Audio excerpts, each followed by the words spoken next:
Hay corazones plagados de estrellas, enamorando las noches más bellas, dice en una de sus canciones Miguel Bosé. No me imagino escribiendo estas cosas sin ti. Hay corazones que intentan poesía, el mío ni harto de amor te diría, que no concibe belleza de luna sin ti. A uno de los corazones plagados de estrellas, yo cuando veo a Quisco, mi ahijado, inmediatamente el corazón se me llena de alegría, porque hay gente que nada más la ves y te pone de buenas, te cambia la vida completamente. Cuando estoy con mis amigos es exactamente la misma emoción. Siento que después de todo el trabajo de la semana, de la jornada, del año, de los meses, del tiempo que llevemos trabajando, así sea media hora, te cambian la vida, te cambian la vida. Decía una de mis amigas hace poco que venía a compartir con nosotros la dieta.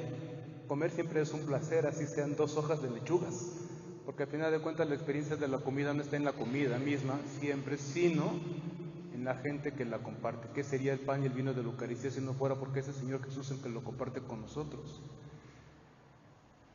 Y las estrellas tienen que brillar en la noche, de lo contrario no las veríamos. Cuando es de día ni quien las pele a las pobrecitas. Pero cuando es de noche es cuando descubrimos que hasta la noche puede ser hermosa, aunque haga frío y aunque no se vea muy bien. Pero si uno contempla las estrellas, uno quiere tocar el cielo, uno quiere arrancarle la eternidad al universo, pero eso solamente puede pasar en la noche. Así que es bueno que también la historia tenga sus propias noches para que podamos caminar, no solamente a la luz del sol, sino para que también podamos caminar hasta las estrellas, hasta efectivamente arrancarle la eternidad al universo. Por supuesto, para mí otra gran estrella en medio de la noche siempre será San José. Por algo soy misionero josefino, profesé como josefino un día como hoy, hace 14 años, un 7 de julio, cuando todo el mundo pensaba que me iban a correr antes, después de que nos pusieron en ayuno y oración durante una semana completa, con hierbas amargas y un vaso de agua. Ahora se ríen, pero ¿qué tal cuando nos impusieron esas penas? Y decía el maestro de novicios, me volteaba a ver y decía: vamos a estar en régimen de ayuno y oración porque hay demonios que solo se van con ayuno y oración. Pensaban que me iban a espantar con su hambre, y se fue él. Y sigo yo, pero en fin, esa es otra historia, eso es chisme y aparte.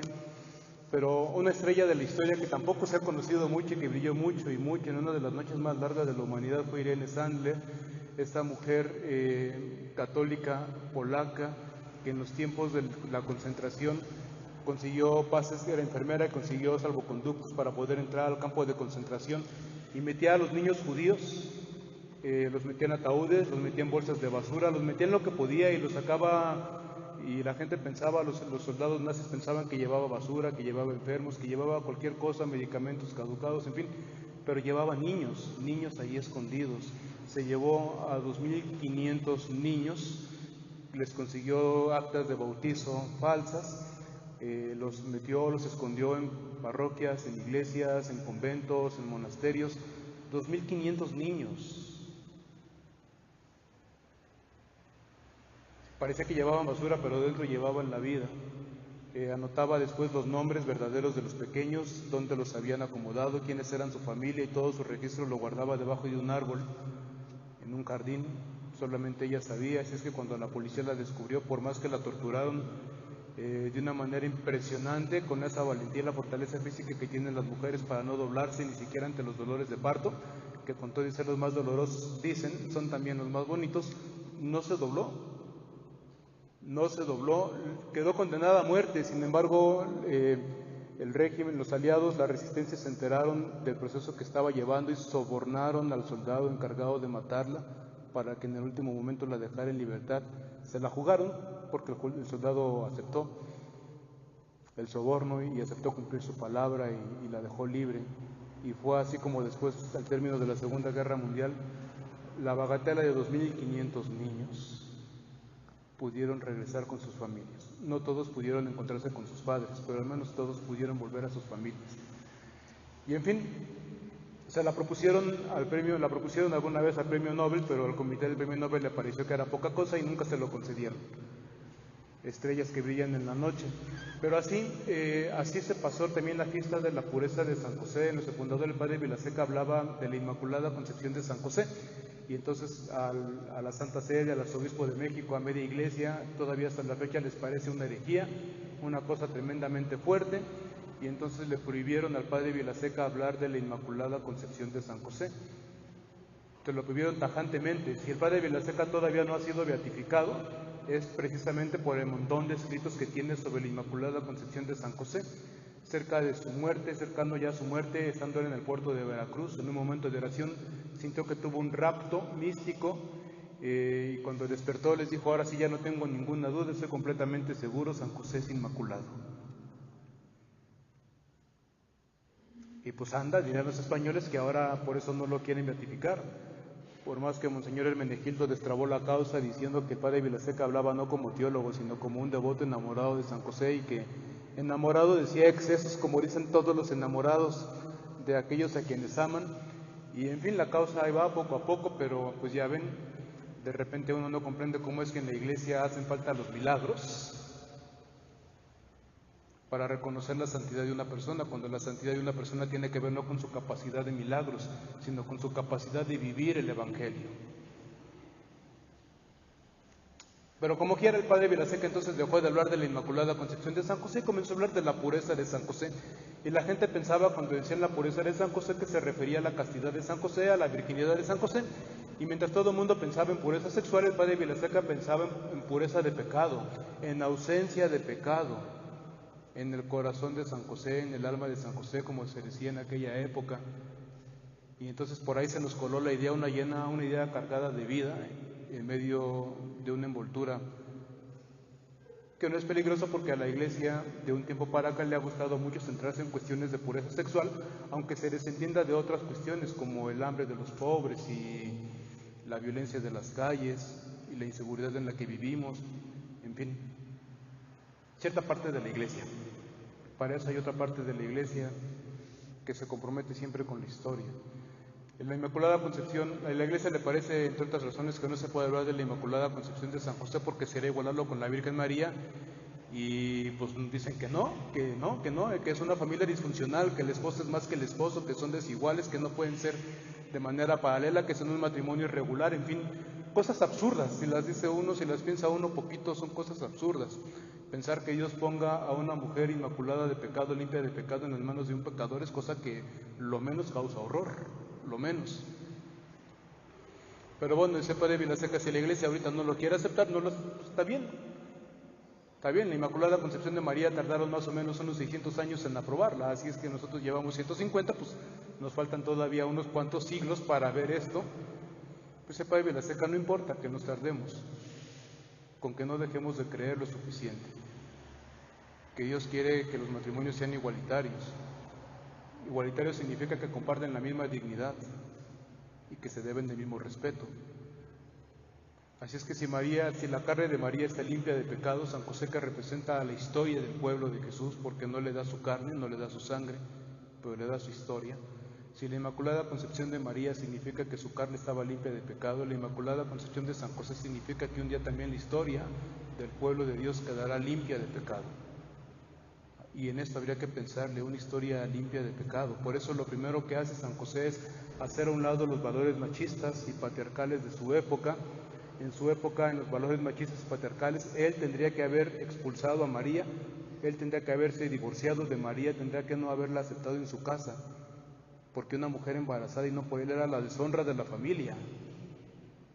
Pero haciendo a un lado todo eso, comienza a limpiar la historia del pecado, comienza a limpiar la historia del machismo, comienza a limpiar la historia de prepotencia.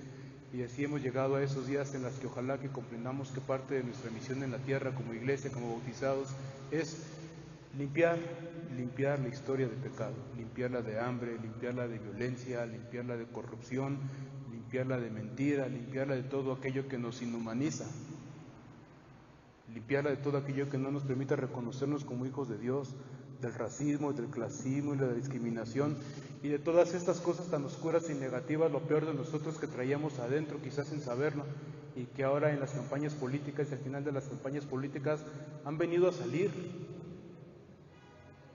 Hay que reconocerlo. Lo importante no es no haber caído en el pecado, sino tener la valentía suficiente para superar el pecado dentro de la historia. Decía uno de mis amigos un día en el Facebook: primer acto, me levanto de la cama y salgo corriendo. ¿Cuenta como deporte cuando voy por el periódico? Segundo acto, caerse del último escalón, ¿cuenta como deporte extremo? Decía el tercer acto, conclusión, mejor no hay que levantarse temprano. A veces pensamos que la historia es así, que estamos para no cometer pecados, que la Inmaculada Concepción de María y de José nos invitan a no cometer pecados, pero la mirada compasiva de Dios nos invita a desterrar el pecado de la historia. Y si nos equivocamos, pero nos levantamos. Y si nos caemos, pero nos levantamos. Pero seguimos caminando. A veces nos da miedo porque pensamos que los retos son más grandes. Los retos pueden ser más grandes, pero no son más grandes que el reino de Dios y su justicia. Y hay que aventarnos también a eso. Si algo nos enseña San José es que se puede tener miedo y se puede seguir caminando.